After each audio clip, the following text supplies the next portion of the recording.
Angels Care Home Health, serving Hayes and the surrounding areas, is a Medicare-certified home health agency providing quality skilled nursing and restorative therapy services to patients in their homes.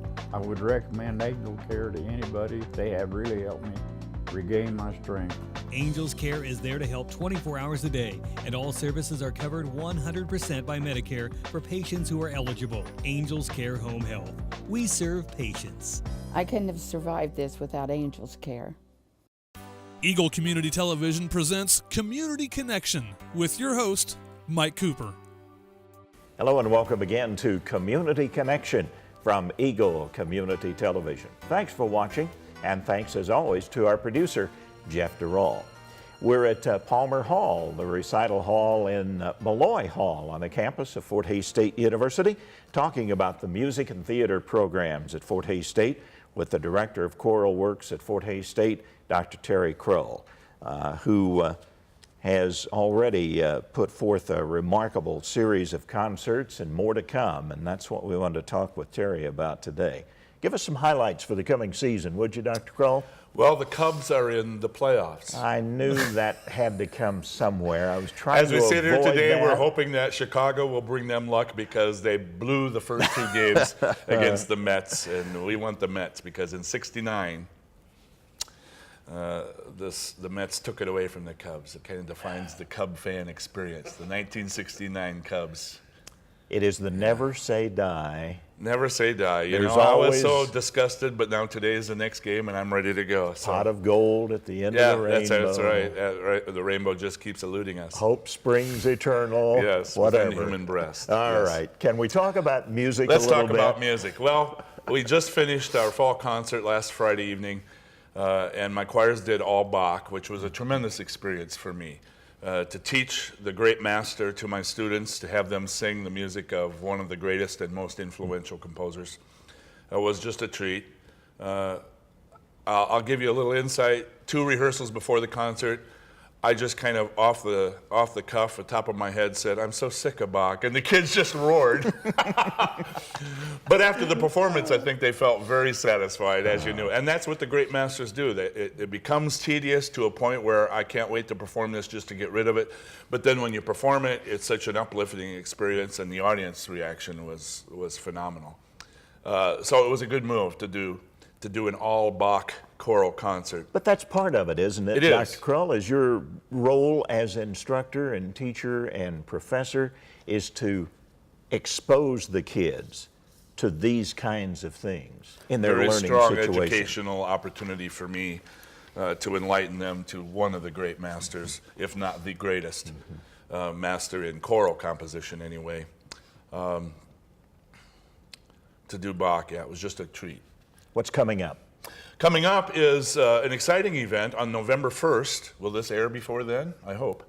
Sunday, November 1, out at St. Fidelis Church, the combined women's chorales of Oklahoma State University and Fort Hays State University. Now, the director at Oklahoma State University is a man named Z. Randall Stroop, a tremendously successful composer as well as choral conductor.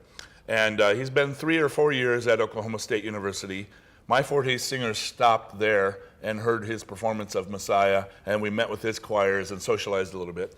So last spring he wrote me an email and said, "We've got a young women's chorale here. Do you have a women's chorale? Could we combine for a concert? We'd come there." And I said, "Love to do that." So my women's chorale of 25 or 6 and his women's chorale of about the same size are going to combine. We're going to do a combined number, one of his, a piece called The Poet Sings, a great setting of a powerful text.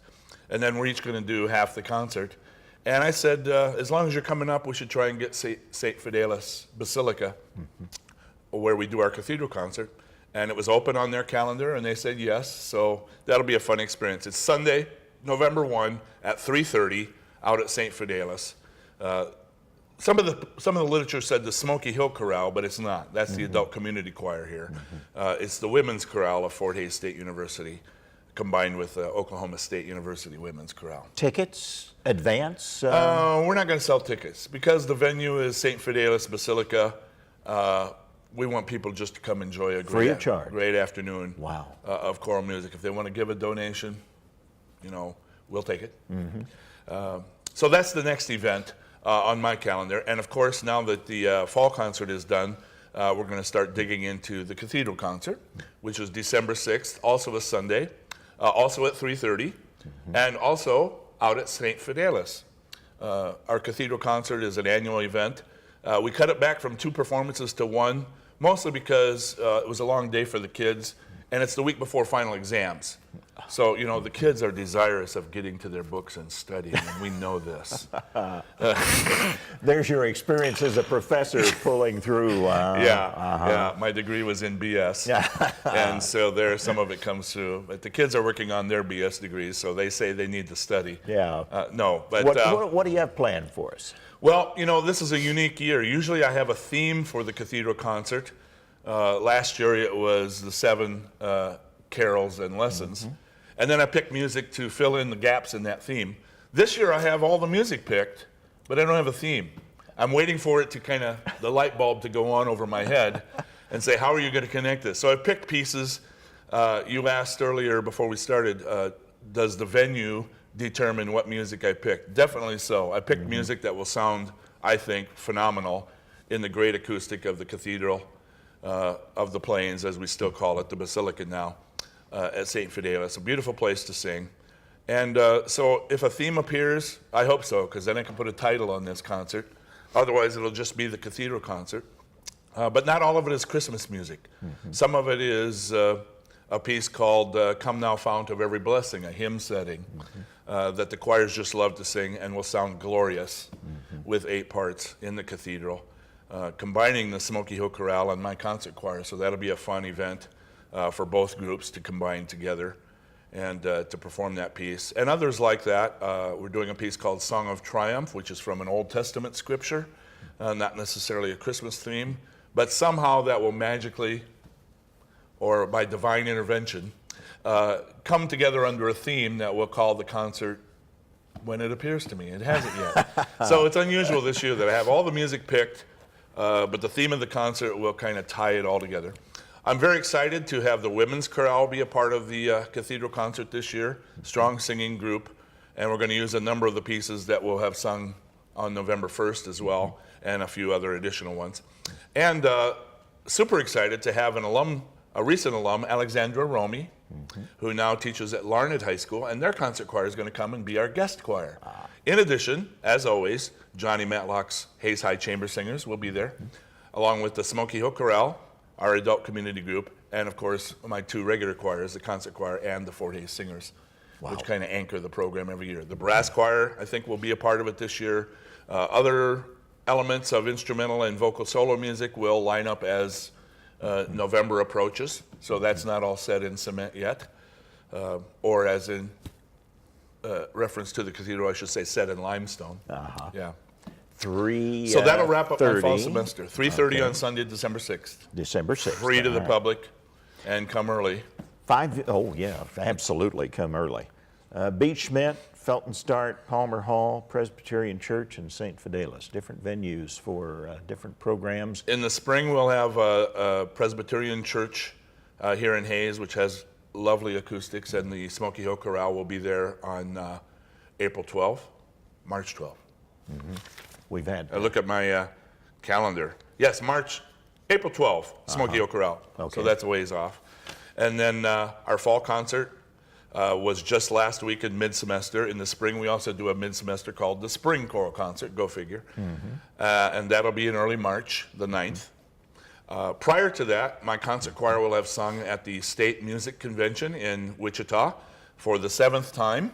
A choir from Fort Hayes has been selected in my 10 years here. Let me interrupt there. Since Dr. Crull, Associate Professor of Music and Theater, arrived in 2006, he has conducted choirs at the All-State Convention in 07, Concert Choir, 08, Fort Hayes Singers, 11, Concert Choir and Singers, and 13, Concert Choir. Because Fort Hayes got snowed out in 2013 and was unable to attend, its concert choir was chosen to perform again the very next year. This is a high accolade from the Kansas Music Educators Association workshop to be invited to perform with the elite of music educators. Yeah, it's based Congratulations. on 3 pieces you send in from the previous year. So like you said, the year we got snowed out, they didn't just say, come back and sing next year. They said, reapply. So I had to get chosen again. And so for 2 years in a row, my choir was selected. And now, 2 years later, we're going again this year. So yeah, very pleased about that. The secret to achieving the best from your students, Dr. Crull, must be that intimidation factor, commanding presence. Come on, give us the secret for Dr. Crull. Truthfully, the secret is the students. They're hardworking kids. More than any other group, this year already I've experienced a group that retains from previous years things they've learned and can apply them in a new way to the music of Bach, as we just did last fall. So I credit this group, and the instrumental conductors, Dr. Weaver and Dr. Jordan, have said the same things. Our groups are smaller this year, but there is a high percentage of upperclassmen who are leading the young singers down a road that says their experience is bearing fruit. And that's very gratifying to an educator, to see something reapplied that wasn't just to that piece of music, but can carry over to the performance of the next piece of music. And so I think that's the secret. The secret is our students. Sure, I have insights and knowledge and conducting experience, but it's the kids that have to put in the work, and I just stand there and flap my arms at the concert with the best seat in the house. But yeah, our students are working hard. Their experience is bearing fruit now in their performances, and that's very gratifying to an educator to see that. In another of our Community Connection interviews with Tommy Williams in the theater department at Fort Hays State, she said Dr. Crull put his own spin on the homecoming production of Footloose. What'd she mean by that? I'm not quite sure. Maybe you better ask. I think I pushed the actors to take songs that were very familiar off the radio, off of media, that were popular tunes, and make them their own so that our audiences would see, as she said, I think, a fresh performance from our perspective, not just a canned re-performance of something we've seen on TV or heard on the recordings and CDs. And how exactly we did that, I'm not sure. Mostly just by talking about it and making sure the kids were in the character that they were, rather than, you know, this is Clayton Capra singing that song. No, this was his character, Ren McCormick, singing it. And I think that that was a successful attempt. It's a fun show to do, very energetic. So how I put my spin on that, I'm not entirely sure, just except to push the kids to better themselves.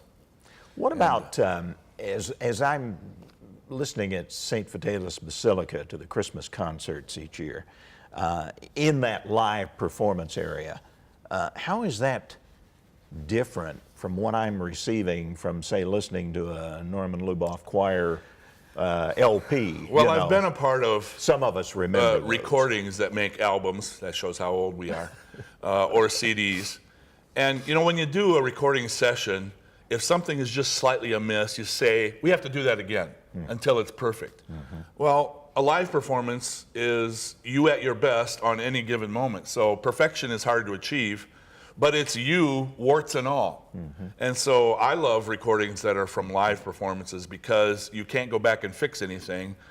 If it's not perfect, this is us, and this is how we prepared and how we do it. And that's more fulfilling for me than a recording session where you try and perfect everything and go back and redo anything that's just slightly amiss. And the performers get the live feedback from the audience. That's right. That's the element that isn't there in a recording session that makes the most difference. As I'm sure Tommy talked about with theater, when a live audience is there, you feed off of their energy as well. And the contact you make with them, both musically and facially, brings a lot to the performance as well. And you don't get that when you're just in a room doing a recording. So I like live performances. That's what we have to send in to get accepted for our state music convention, a recording from a live performance. And those get the strongest consideration, because the listeners will also, who receive those CDs, they ask, is this a recorded performance or is this a live performance that was sent in? And I always choose a live performance, because I think that says this is who we are when we performed on one given night. And so the preparation to get consistency and to build a performance that strives for excellence, shows up in a live recording, whereas perfection is almost impossible. And recording sessions are pretty frustrating and usually long and tedious and never as fulfilling to me as a live performance. So yeah, that audience factor and the live setting are, I think, what brings music to life. Dr. Terry Crull, Director of Choral Works at Fort Hays State University and inveterate Cubs fan. Yeah, let's see if the Cubs can bring to life Our this Community season. Connection. Thanks for watching. Thank you.